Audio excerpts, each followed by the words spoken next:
the vice chair of the Financial Institutions Subcommittee, the gentleman from Pennsylvania, Mr. Rothfus, for 5 minutes.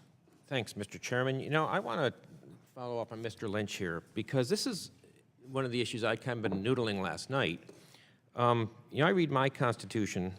Article 1, Section 8 provides that the Congress shall have the power to regulate commerce with foreign nations and among the several states and with Indian tribes. Does this covered agreement regulate commerce with foreign nations, Mr. Nickel? I believe so. Mr. Chamness? Yes. Ms. Pusey? Yes. Mr. McWraith? This agreement does not regulate anything. It's an agreement between countries about how they will separately regulate and deal with the industries operating within their territory. You don't think this regulates commerce? This is a regulatory agreement that articulates how Is it the a U.S. trade- will regulate U.S. industry and the EU will regulate EU industry. Is it a trade agreement? It is not a trade agreement. I thought I saw, some of you were mentioning this being a trade agreement. I've heard that. I've never said that. In fact, I've said the opposite. It's a covered agreement. If it were a trade agreement, it would be called a trade agreement. A covered agreement refers to prudential, insurance, and reinsurance matters. Yeah, Dodd-Frank requires consultation with Congress on covered agreements. Does consultation equate the power to regulate? Again, this is a threshold issue that I was kind of struggling with last night as I look at this covered agreement, trying to figure out where does Congress get its say? Because I think this does regulate commerce with foreign nations, which begs the question, where is Congress's power to regulate? Us having a 90-day consultation period, us not having an opportunity to have an up or down vote on this. You know, compare this with what we did with Trade Promotion Authority. Here, you know, we have Dodd-Frank. We said the Secretary and the Secretary of Treasury and the United States Trade Representative are authorized jointly to negotiate and enter covered agreements on behalf of the United States. You know, look at TPA, and it says that, you know, the President, U.S. Trade Rep, can enter an agreement. But then it's up to Congress to ratify that, and that's where we get to exercise our constitutional power to regulate commerce. You know, we've already seen parts of Dodd-Frank, or at least one part of Dodd-Frank, that's been challenged constitutionally, and it's currently held up in court, and that's with the structure of the CFPB. And I guess I'm struggling with that.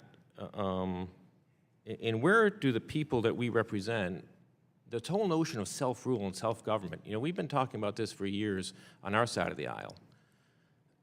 The opportunity for us to be the voice of the people. You know, the Congress is where government of the people, by the people, for the people happen. And here we have a covered agreement that will regulate commerce among the nations, and we're not getting a say. We just get to consult.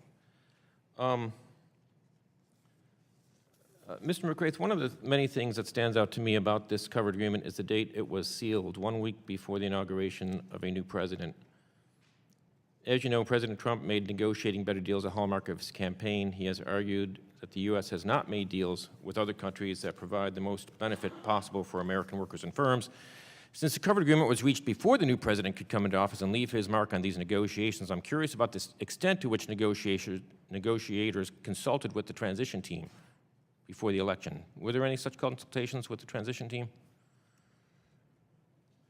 These agreements were conducted confidentially with the input of the entire delegation. And okay, so the question was there consultation with the transition team, yes or no? The transition team was not part of our confidential U.S. delegation. Okay, well, why was the covered agreement reached on January 13th? Any significance to that date? First of all, our industry, our U.S. reinsurers were losing opportunities every day.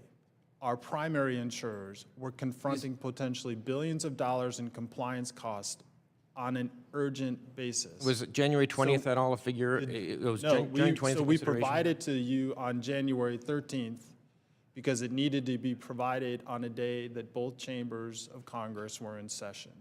So I suppose theoretically, we could have provided it the morning of the 20th, but I think our perspective was to get it to you as soon as we finished it, which was that day. Last question. I'll go back to the earlier issue. Have any of you ever considered the constitutionality, or your groups considered the constitutionality of this covered agreement? Yes? No? Has that been studied? Not by us. Mr. McGrath? I'm not a constitutional lawyer, Congressman, but the question is, what can we reach an agreement that serves the best interest of the United States? And that's what we did. I yield back. Thank you. The gentleman's time has expired. The chair now recognizes the